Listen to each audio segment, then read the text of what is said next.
Unprecedented basketball roster turnover, and a Charles Dickens-esque football season. What do they have in common? Well, they're all part of our countdown of the top 10 most noteworthy UNC athletic storylines from last academic season. What else made the list? Let's find out. You are Locked On Tar Heels, your daily podcast on the UNC Tar Heels, part of the Locked On Podcast Network, your team every day. Hey there, it's Tuesday, August 1st, 2023. It's my anniversary, my 14th anniversary. Maggie, I love you so much, and I love sharing our lives together. Let's keep it rolling, right? Welcome into the Locked On Tar Heels podcast, the only daily North Carolina show out there. I'm your host, Isaac Schade, and I want to thank you for joining us for your first listen or watch every single day. You everydayers, man, welcome back. Glad you're here. If you're new with us, welcome. Come on in. Let me encourage you, though, to go back and listen to yesterday's or watch yesterday's episode first. Here's why.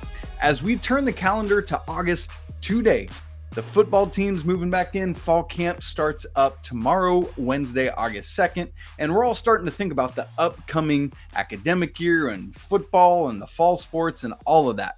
But before we do, here's what we're doing this week on Locked On Tar Heels. We're taking a look back at what I have deemed as 10 of the most noteworthy or impactful moments in Carolina athletics in the past academic year. Now, notice I didn't say the top 10 moments or the best teams or the top 10 championship moments. Some of that is mixed in, absolutely.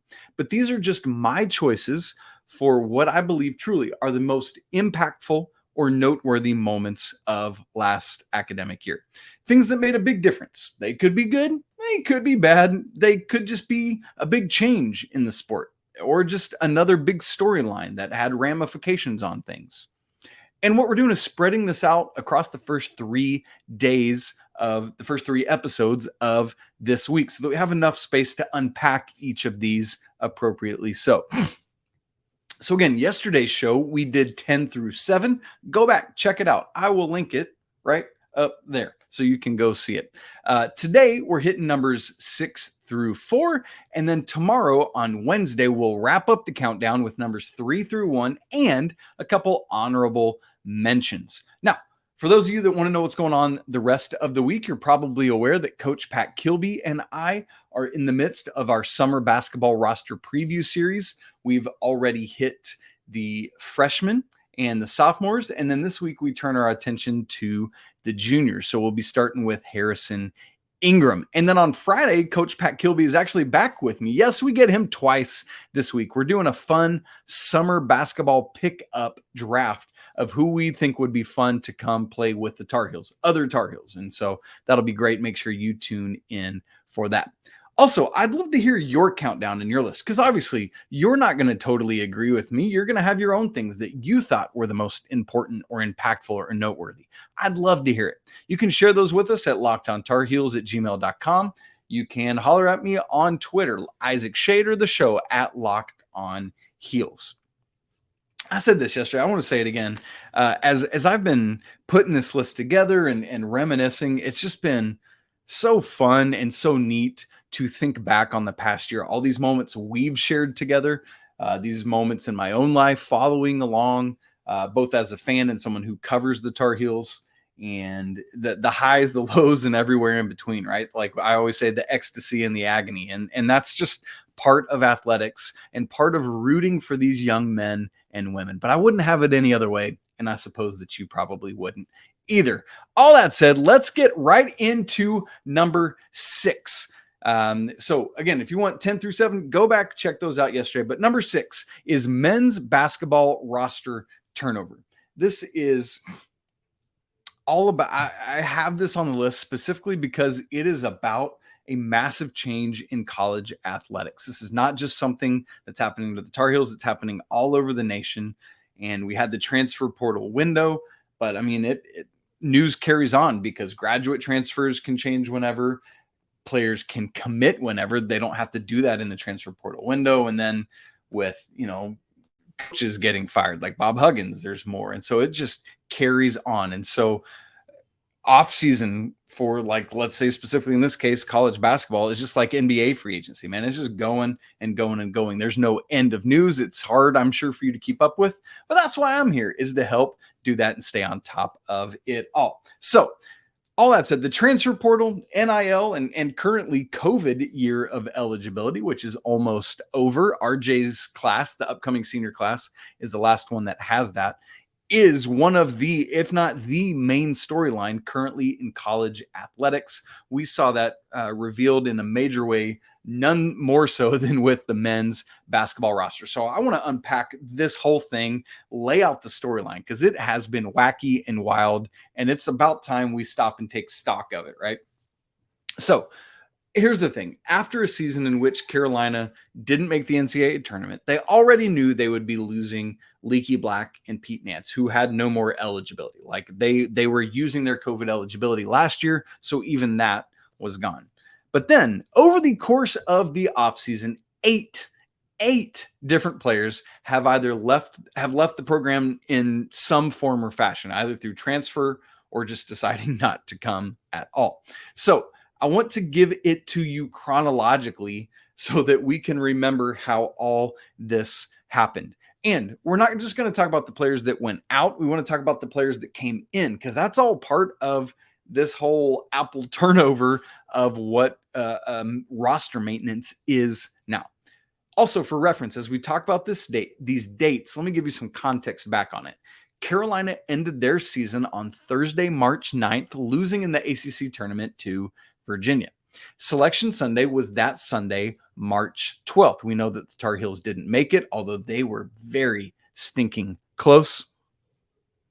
And then obviously announced pretty quickly that they weren't going to be participating in the NIT. Again, that was Sunday, March 12th.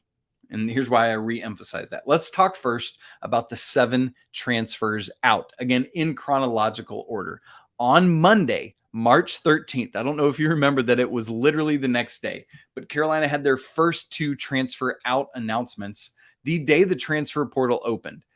Transfer portal opens currently, it's looking into being adjusted, but currently the day after Selection Sunday. And on that day, both Tyler Nickel and Justin McKoy announced that they were transferring out.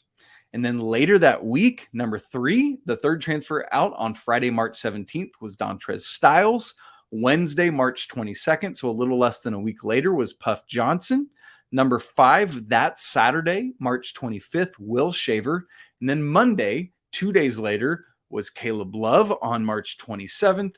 And then much later down the line was DeMarco Dunn on May 11th, just right there at the deadline. That was the last day the transfer portal was open. So those are your 7 transfers out. I don't know if, if you had gone back to look at the calendar of the timeline of when all that happened, but that's how it was. So those first 6 were all within essentially 2 weeks of the transfer portal opening, and then DeMarco right at the end. And then the 8th was obviously the decommit. That was Simeon Wilcher. He decommitted from the Tar Heels on Tuesday, June 6th. Now, let me also remind you, because you're probably curious. I know people feel differently about this. Like, hey, I want to continue to keep up with these young men and support them. Other people are like, you're out. I'm done with you. Don't talk to me again, right? I get it either way. But I do want to let you know make sure everyone knows where they've all landed. Tyler Nickel is at Virginia Tech. Both Puff Johnson and DeMarco Dunn are at Penn State. I think they should probably, this is another interesting thing. I'm curious to see how many of these people end up starting this year. And I say that because it sounds like both Puff and DeMarco should be in the starting lineup. Caleb Love at Arizona should be a starter. Will Shaver at UAB down in that's University of Alabama at Birmingham, which is back where he's from. Dontrez Styles is headed up to Georgetown under a new regime there. Ed Cooley moving over from Providence. Justin McKoy, man, he wins the transfer portal. My dude is going to Hawaii for his last year. Crazy stuff. And then Simeon Wilcher, after he decommitted, wound up staying close to home at St. John's to play for the newly back to the high major level Rick Pitino. And so you're really interested to see what the Red Storm do this year. But also, as I said, it is not just the outgoing players. While Carolina lost 8, There have been 6 that have come in some form or fashion, whether through transfer portal, whether it was incoming freshmen or reclassifying an incoming freshman. Now, obviously, with the way that's gone, Carolina, as we know, still does have a couple scholarships available. Now, 5 transfers in. Let me give you this chronologically as well, at least in terms of when they committed to the Tar Heels, not when they entered the transfer portal. First off was Paxson Wojcik committing on, at least verbally committing, this isn't when they signed, on March 27th, coming from Brown. A legacy, as I'm sure you've heard, his dad was a coach at North Carolina. And then Jae'lyn Withers committed on April 11th, coming over from Louisville. And about 11 days later, Harrison Ingram came on or committed on April 22nd, coming from Stanford. Cormac Ryan on April 20th. I actually have those backwards. I apologize. Cormac was 2 days before Harrison, April 20th there from Notre Dame. And then recently, James Okonkwo committed on July 6th. And so that's the 5 transfers in. And then, as you well know, Jae'lyn Withers is the freshman that's coming in, as well as Elliot Cadeau, although he is a reclass from 2024, and he announced that reclassification on Tuesday, May 30th. So literally every month since this thing ended, from March all the way through July, I guess, did anything happen? Yeah, even in June, that was when Simeon Wilcher decommitted. So literally every month, we've had some kind of personnel announcement either going or coming for the Tar Heels. Telling y'all, it's wild, it's crazy, but I'm here for it, and I'll always keep you up to date with it. Now, listen, here's the thing. This is a wild offseason. For the Tar Heels, I don't think we'll see this level of attrition every year like we did, but at least some form of this is here to stay. Whether, like every year now, Carolina, every year of Coach Davis's tenure, with the transfer portal being a thing, Coach Davis has brought in transfers, whether it was Brady and Dawson Garcia and Justin McKoy that first year, whether, it was the fellas last year with Pete. And man, it's just going to keep being part of college athletics. So you either get used to it or you give up, right? But I mean, if you go to watch professional sports, it's no different. Like, this is what happens. And so we just wrap our heads around it. Although, again, I do not expect it to be this big a level for the Tar Heels every season. We'll just have to see what happens. I think some of it's going to depend on bench usage. So we'll watch all of that. Now, that is number 6 on our countdown, basketball roster turnover. In just a second, we're going to talk about some Charles Dickens in football all together. Doesn't make any sense? I'll make sense of it for you in just a second.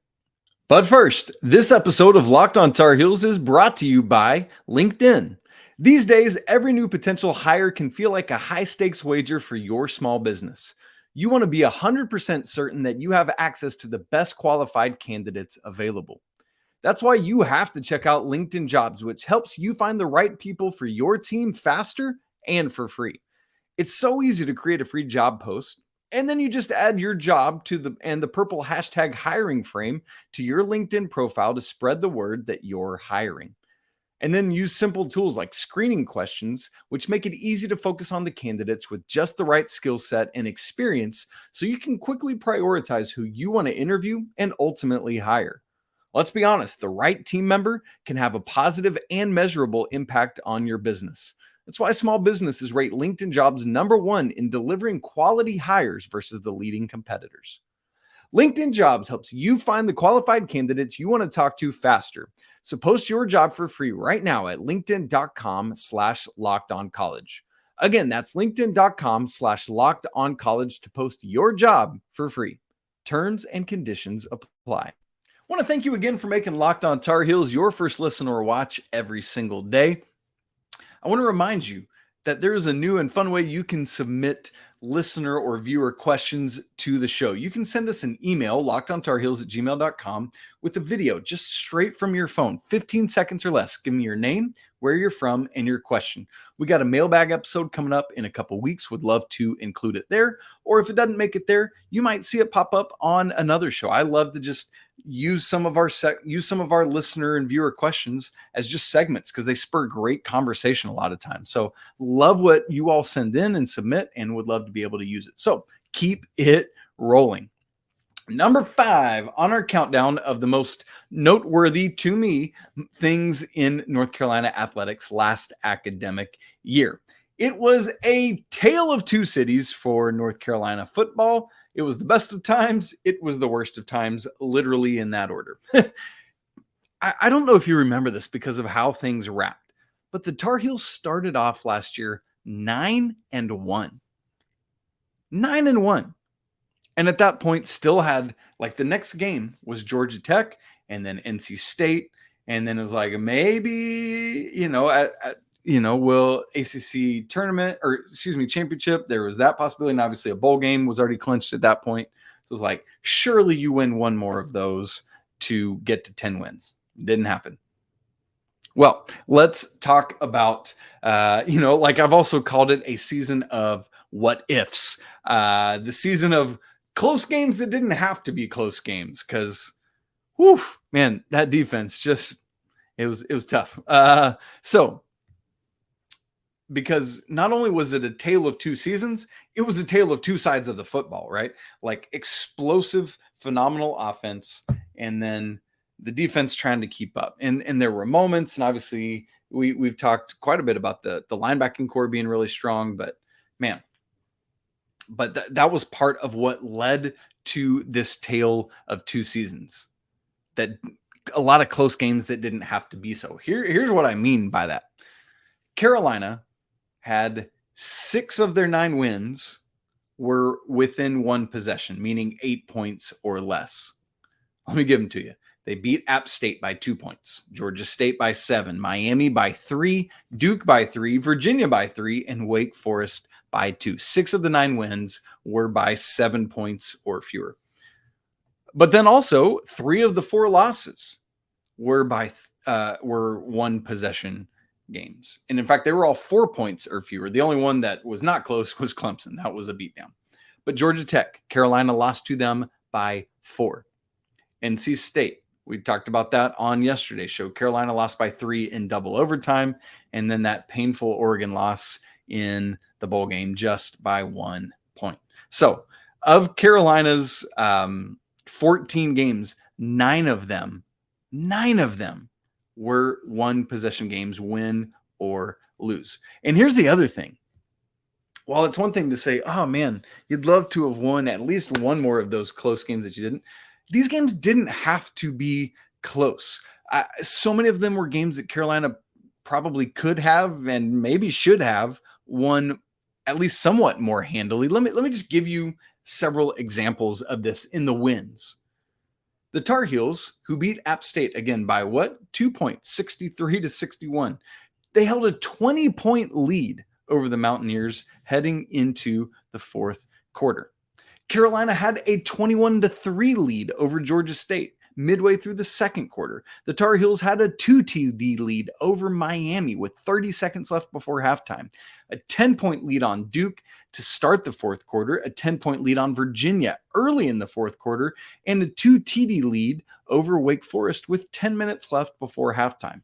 All of those were off of that list of wins we just talked about, right? Or I guess not Virginia. Yeah, Virginia as well. So all 6 of those wins that were close, Carolina should have won them, or at least had a good chance to win them by a wider margin. And heck, even a couple of those losses. Talked about losing to Georgia Tech by 4. That's the one you cannot lose. The Yellow Jackets were on their 49th quarterback of the. I legitimately think it was like their 4th string quarterback, if I remember correctly. The Tar Heels, with 1 minute to go before halftime, held a 17-0 lead on Georgia Tech and lost. Yikes. Or that Oregon game, the bowl game, where the Tar Heels lost by 1. Carolina, I don't know if you remember this, they were up 10 on the Ducks with 7 minutes left in the game. So this was a tale of 2 football seasons. It was a tale of 2 different sides of the football, and it was a tale of games that were closer than they needed to be. So hopefully, friends, Drake Maye and the offense can just keep doing what they were doing, and in fact can maybe even take a step up.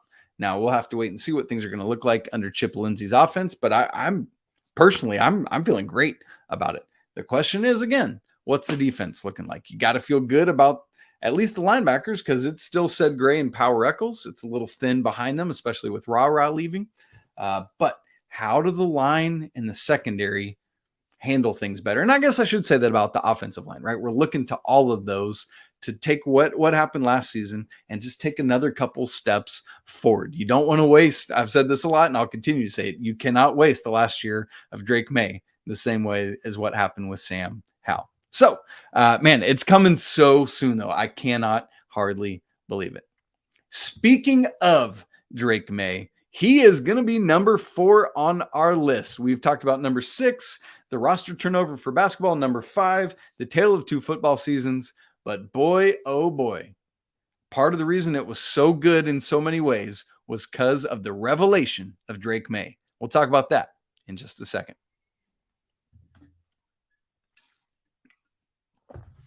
All right, we are on our 10-item countdown list of what I thought were the most 10 noteworthy items in North Carolina athletics last academic year.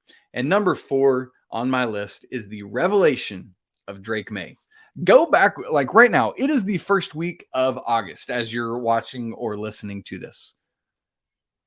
Do you remember that at this time last year, Mack Brown had not yet named the starting quarterback for the Tar Heels? We didn't know if it would be Drake or Jacoby Criswell. Now, myself, and I would imagine a lot of you were making guesses and speculations. I all along thought it would be Drake, but it was not official. But here we are now, and it's like, oh, unless something goes horribly awry this year, this is the best quarterback in North Carolina history. Drake Maye is in all the preseason Heisman conversations, and I've looked at a lot of big boards for the 24 NFL draft, and I mean a lot. Legitimately, I'm not just speaking hyperbole here. I have not seen him lower than 3rd overall on any one of those draft boards. Drake Maye and the revelation that he was last year is, boy. It became very quickly apparent what a dynamo, what a game changer, what a dude he would be. And why should we have thought any different? Knowing his family, what we had seen with his dad at quarterback, what we had seen from Luke on the basketball court, heck, what we had seen from his brother Cole playing baseball at Florida and winning a national championship. And honestly, I go back and I'm like, legitimately, why hadn't Coach Brown named him the quarterback yet? Is it just kind of sandbagging a little bit for opponents? Is it like legitimately he hadn't made a decision? I know he talked about that. Like, it was so close between Drake and Jacoby, and maybe that's true. I struggle to see how Jacoby would have done as well as Drake did last year, but maybe so. It's so wild to think back now and be like, you just don't know what's going to happen. But boy, has it turned out very, very well for the Tar Heels. So, and speaking of Jacoby Criswell, hope things go really well for him this year. So let me just give you some of those numbers and stats on Drake Maye from last season. Because it's like, obviously the eyeball test tells you what a phenomenal quarterback he was, but it's nice when the numbers and the data back it up. And I'm actually not even going to start with the passing. I want to first remind you that he was North Carolina's leading rusher last year. Now, I think that's the thing that all of us would not like to be the case year in and year out, but it's just part of what a gamer he is, part of his skill set and what he's able to do. Now, thankfully, throughout the course of the year, he learned more how to get down. That play where he went Supermaning through the air, I can't even remember what game it was now, but I came unglued on that one. I was like, buddy, you cannot do this. But anyway, I know the coaching staff was all over him, but legitimately though, it's Drake Maye. We got to talk about the passing. 4,321 passing yards is a UNC single season record. In fact, he is the first Tar Heel ever to hit even 4,000, and he eclipsed that by 321 yards. The second most in Carolina history. You want to guess? I'll pause for a second, or you can pause the show, and I'm going to give it to you in 3, 2, one. Not Sam Howell, Mitch Trubisky back in 2016 threw for 3,748 yards. So Drake passed that by around 600, just shy of 600 yards. My, oh my.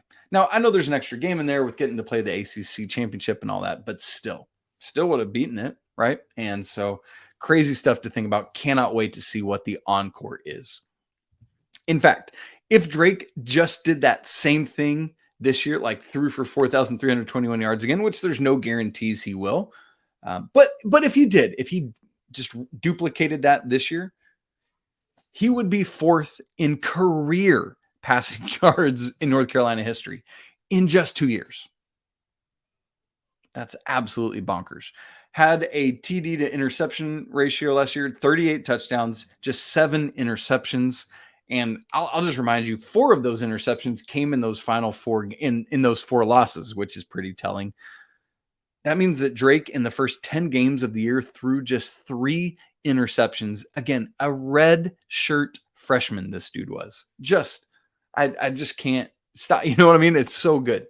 He tied the single season record with Howell in 2019 in terms of touchdowns thrown in a single season, 38. The next most on that list is 30. Crazy stuff. So I legitimately wouldn't be shocked to see him hit 40 this year. Drake had 3 games with 5 passing TDs, had 5 games in which he was responsible for 5 TDs, meaning in whatever fashion, whether it be run, throw, or pass. Throw and pass are the same thing. Sorry. Run, throw, or receive. And then through 342 total completions last year, which was also a Carolina record. That same season, Mitch Trubisky in 2016 threw 304 completions. So, man, the revelation that was Drake Maye comes in on our list at number 4. And here's what I want to get us out on today. Folks, all of us better really, really enjoy this year with Drake Maye, because this is going to be it. I mean, unless he has some kind of season-ending injury, and in which case I still wouldn't be surprised to see him go on. Like, this is it. Enjoy it. Enjoy camp. Enjoy the good moments, everything. Enjoy the shucksness that he is. Just you just don't get this very often. And who knows who will be the quarterback in the 24 season. But enjoy 23 while you still got Drake Maye. Hey, let's get a Heisman. Let's get this dude to the top of the draft and just keep him coming to North Carolina, because that's what happens. All right, folks, that's it for today's episode of Locked On Tar Heels. Thanks so much for joining us for this countdown. Can't believe there's only one more show left. I'm having a blast with all this reminiscing. I really hope you are too. Once again, go back and check out 10 through 7. And then on tomorrow's show, I'll be unpacking numbers 3 all the way down to my number 1 item. You should guess what it is. That'd be fun. And as I said, I got a couple honorable mentions for you. If you want to share your list with me, you can do so. LockedOnTarHeels@gmail.com. DM me at my personal Twitter account, Isaac Schade, or on the show's one at Locked On Heels. I'm also on Threads, also at Isaac Schade. Hey, don't forget to subscribe to the show, smash the like button, and leave comments to let us know your thoughts. Always, it's a great day to be a Tar Heel. We'll finish off our list tomorrow. I can't wait to do it. We'll be back then. But until tomorrow, peace.